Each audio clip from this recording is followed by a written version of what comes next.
wanted to start with you first. Charlotte must be such a fun character to play because there's so many different shades to her. How did you prepare to step into her shoes and not only highlight her strength, but her vulnerability as well? And what was it about her journey that you connected with? I think that it was actually a very short leeway between Furiosa and Sting.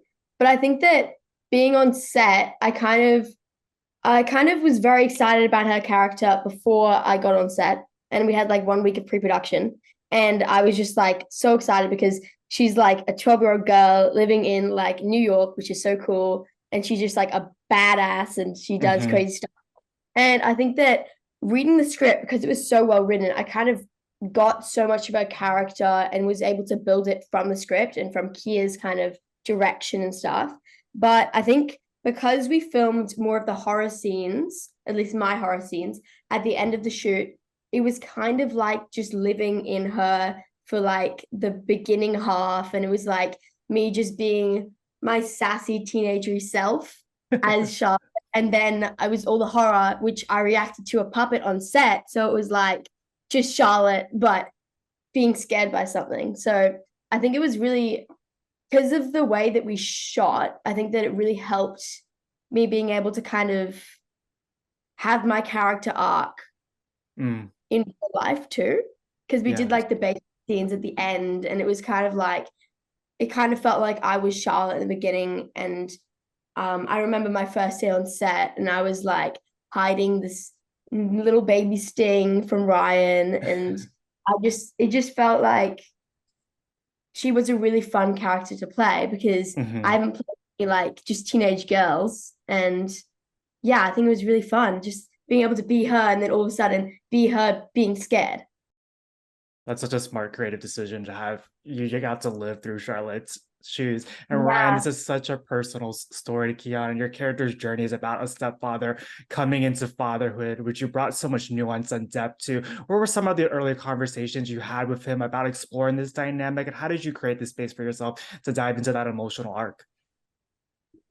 Well, Keir spoke very early on about the best horror films stemming from somewhere personal, and that's both a Mm, big fear of spiders, but also his fear of being a parent and getting that wrong or doing that, and a step parent in his case. And we spoke in quite detail during that week of pre-production, all of us, about the importance of family and about what our personal experiences have been. And I've grown up in non-nuclear families with two wonderful step parents who have really helped raised me and just been incredibly supportive of my life. And so to me, this relationship, with Lyles and forming that with Alyla as an actor and as characters was sort of at the forefront of Ethan's journey, and paying homage to that and to that effort and to wanting to be that key figure in their life, and there being some elements that make that difficult. And I think exploring that for Ethan was kind of his central focus. And when things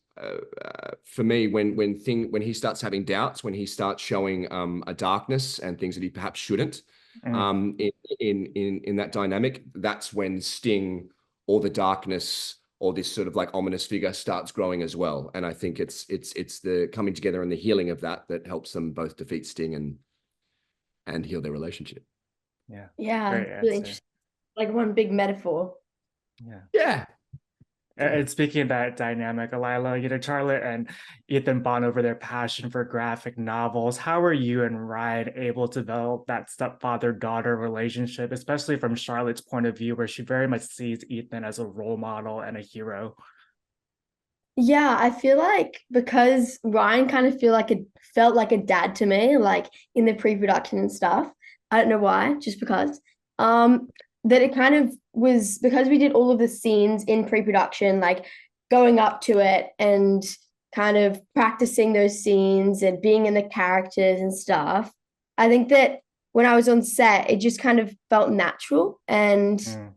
um with my most of my roles have dads in them. So I'm quite used to having a fake but not fake dad. And I think that this was a really interesting one to play though, because the relationship wasn't necessarily on good terms, but it wasn't on bad terms. It was kind of in the Mhm. middle, switching between the two. And that was kind of a fun thing to do with Ryan, like an acting workshop, just kind of doing each scene with a little bit of a different intention. And yeah, I just felt like me being a teenager most of the time.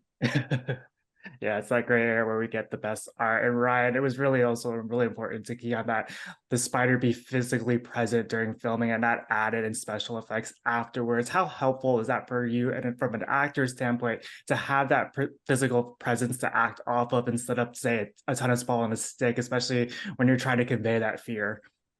Yeah, I mean, it's very, very helpful, especially when you're playing with fear.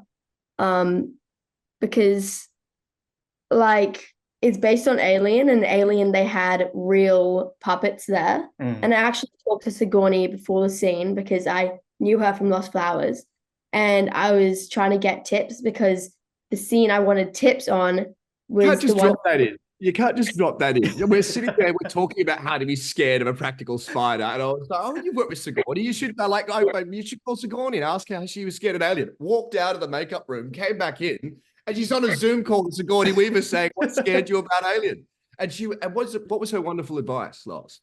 Well, she said like to react to the spider as it was there, and that wouldn't be possible unless it was a puppet. So I think that was very interesting, being able to go down to like the rawness of acting and like reacting, and it's reacting. So And it you're was right. very It's different useful. to a stick with a tennis ball on it or a little green globe, isn't it? And but it also comes with different challenges to navigate. You know, you'll have giant puppet spiders thrown at you with 8 legs, and you sort of got to work out ways to look like you're being attacked by it while still embracing it. And there's often puppeteers, and you know, I think that practical element, that's always a fun part of being in Kia's films. You know, I think Mhm. working with Weta, you know, who are kind of wonderful and constantly trying to problem solve and how they best navigate it around us.